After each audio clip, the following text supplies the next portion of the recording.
Ito ang balita ngayon, trending at pinag-uusapan ngayon sa mundo ng social media. Ang di umano'y balitang sadyang unti-unti na talagang lumalabas ang buong katotohanan matapos umamin ng kasalukuyang Pangulo ngayon na si Bongbong Marcos Jr. sa publiko na di umano'y ubos na ang pondo para sa quick response ng pamahalaan dahil daw sa sunod-sunod na bagyo. Kasunod nito ay tila binulabog at binunyag sa publiko. Binasag ang katotohanan ni Senator Joel Villanueva ang umano'y 1 billion per day budget ng flood control projects ng gobyerno ngayon. Chief Presidential Legal Counsel of the Philippines na si Juan Ponce Enrile tila binasag na ang katahimikan at nagsalita na hindi man daw direktang pinangalanan ngunit datapwat na sampal ng buong katotohanan ang mga ilang buhayang mababatas sa Kongreso at ang kasalukuyang gobyerno ngayon na pinamumunuan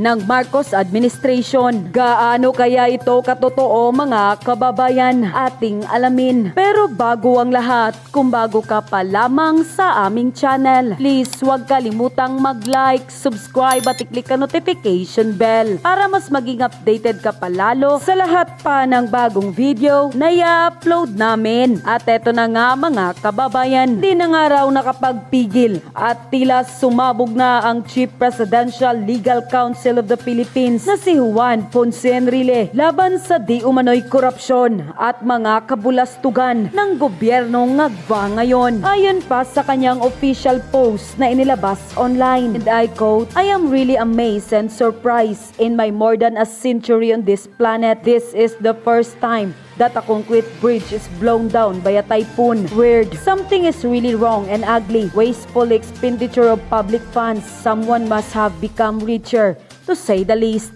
Unquote. Narito pa ang buong pagpapaliwanag ng dating general na si Johnny Macanas kaugnay sa usaping ito na tila sumampal ng katotohanan sa mga ilang buayang kongresista at sa Marcos administration. Panoorin ang full video.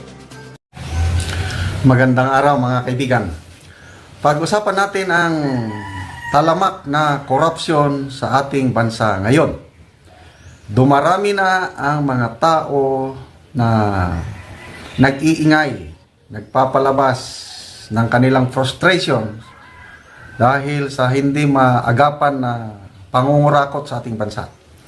Ito, nabigla ko, ang isang nagpalabas ng kanyang hinaing laban sa korupsyon, walang iba kundi si Secretary Juan Ponce Enrile. Dito, sa kanyang post, JP Enrile, posted 15 hours ago. Basahin ko I am really amazed and surprised. In my more than a century in this planet, this is the first time that a concrete bridge is blown down by a typhoon. Weird. Something is really wrong and ugly. Wasteful expenditure of public funds. Someone must have become richer, to say the least. Salamat po, Manong Johnny. Do we call this one? More than 100 years old na po si ex-senator, Secretary Enrile ngayon. Salamat naman at nagparamdam kayo, Secretary Enrile. Kailangan namin ng boses nyo ngayon. Sana mabasa ng Pangulong Marcos Jr. itong post ninyo para ma-realize ng Pangulo na something is really wrong pagdating sa korupsyon sa ating bansa. I don't know kung ano yung tinutukoy ni Secretary Enrile na bridge. Isang nakita kong bridge, I think somewhere in Bicol ba yun o Batangas. Yung bang natipak yung bridge, makikita mo, walang kabilya. Anong klaseng bridge yan? Kasi kung may kabilya, hindi ganun madaling matipak ang bridge. So I guess, itong sinasabi niya, itong sa Cagayan Valley siguro, yung sunod-sunod na pagdaan ng 3 malalakas na bagyo, mayroong bridge na totally blown down by a typhoon. hangin lang, typhoon, psh, sa lakas ng hangin, nagiba ang bridge. Okay lang sana kung tubig na rumaragasa, malakas, tapos may mga kahoy-kahoy ng balandra, pwedeng magiba ang bridge. Kaya lang kung hangin lang, wala pa akong nabalitaan na bridge na nagiba dahil sa malakas na hangin.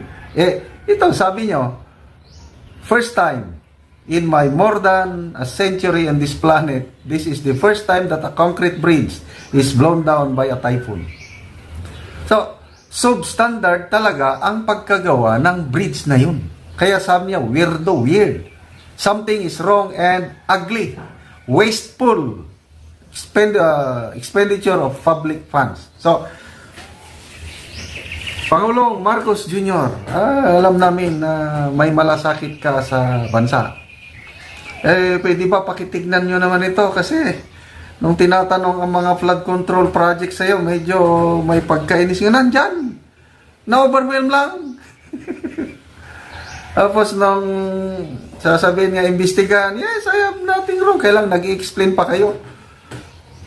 Sana ma-realize ng ating Pangulo na talamak na ang korupsyon sa paggawa ng mga ganitong projects. Lalo na flood control, bridges, DPWH. Talamak na. Ito, may nakausap akong kaibigan na yung kontraktor na kaibigan niya, sabi ng kontraktor, panahon ni PRRD, meron din daw may kickback o commission, kailang nasa lang 5%. Ang pinakamataas 10%. Hindi daw maalis-alis yan. So yung panahon ni PRRD hanggang 5 to 10%. Ngayon daw, sabi ng kontraktor, pag nakakuha ka na ng proyekto, automatic 20% ang ibibigay sa isang tao pa lang yun, isang politiko. Binanggit sa akin yung politiko, kaya lang hindi ko babanggitin dito. Cash. Ang nakuha ng kontraktor is 3 billion pesos yung kontratang nakuha niya. Kailangan niyang mag-produce ng 600 million in cash, ibibigay sa isang tao. Isang tao pa lang yun. Ang dami pang taong pagdadaanan ng project na yan. So, kung pakinggan natin yung mga revelation ni Mayor Magalong, aabot ng 40 to 45% ang nawawala sa pundo nga igawa sana ng tulay, diki ba yan o kahit anong proyekto. Nawawala. Kaya very substandard yung mga proyekto ngayon sa gobyerno. So ano bang gawin natin? May pag-asa pa ba ang ating bayan? Kasi kung magpapatuloy itong ganitong klase ng mga proyekto, kahit 10,000 flood control projects, walang mangyayari. Gigibain at gigibain ng mga baha. Okay, so ang daming nag-comments. Okay, so Wilfred Endrada Cortez, sabi niya, very sad to note, Sir GPE. I was the project engineer of 4 bridges project along San Vicente Road under contract with RC Gonzalez Construction, supervised by DPWH. We did our best and followed materials quality. Oh, kung you did our best, bakit nagiba? Bakit hangin lang ang dumaan? Wala talaga. Problema sa DPWH. Okay, may nabasa ko kanina yan. Okay, Dana De Los Reyes. Who else? The Congress and the Senate doesn't care even an inch. What they care most is to destroy the Duterte. Ang mga comments dito, nagsasabi na ang national attention is pagsira sa mga Duterte, hindi sa mga projects na ganito. Okay, Poms Yapching, sabi niya, Sir, what can we do? The Filipino people can't take all this crap anymore. We're tired and angry.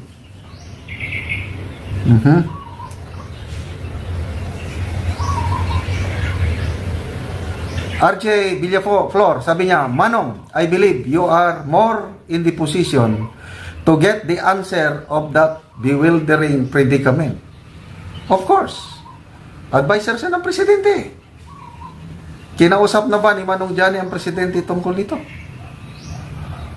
Okay, Arya, sabi niya, Manong, please do one good deed for the country. You succeeded before and I know you will repeat the same process. Please, for a better Philippines for our grandchildren. More than anything and anyone now, we needed you. So, dapat may gagawin si Secretary Enrile. Ano yon? Kausapin ng presidente para maging pukpukin itong mga gumagawa ng mga proyekto na ito. Jel Leren, sabi niya, probably only 40% of the contract price is the actual cost that was spent on the project, and the 60% goes to the pockets of the scoundrels in the government. Ito na yung sinasabi ni Mayor Magalong. Halos kalahati ang nawawala. Kaya ganyan. Nasisira ang isang concrete bridge ng dahil lang sa isang bagyo. Okay, so Andy Frank, sabi niya, finally, nakakabasa ako ng construction-related comment. Yes, I agree po. Corruption issues during construction stage. Kaya the proper project management and construction management were not being properly implemented. Puro lagay. Kaya approve lahat ang gawa. Maski mali and substandard. So ito na yung katotohanan. Atet Sullivan Baklig, sabi niya, 30% is deducted from the actual cost. Is OP to 5 government agencies. Before that, you must jump down to 15 to 20% if you want to get the project. I experienced this. The rest, yun ang maiiwan sa kawawang kontraktor. Yan po ang problema, Manong Johnny. Yung usap-usapan yan sa level ng mga contractor, mga district engineers, regional directors. Sana gumalaw po kayo ng presidente, may magagawa po kayo. Salamat sa inyong post na nagsalita kayo tungkol sa corruption sa government. Kailang may magagawa kayo ng presidente. Please, hintuin nyo na yung ganyang corruption. Kaya ninyo yan kung gusto niyo. Anong sabi? Kung gusto, maraming paraan. Kung ayaw, maraming dahilan. Kailan kaya matitigil itong lapastangan na pangungurakot sa ating gobyerno? Aasahan ka namin, Manong Johnny. At yun na nga mga kababayan, ano na ang masasabi mo? Kung mayroon kayong hinaing at komento patungkol sa balitang ito, please comment down below.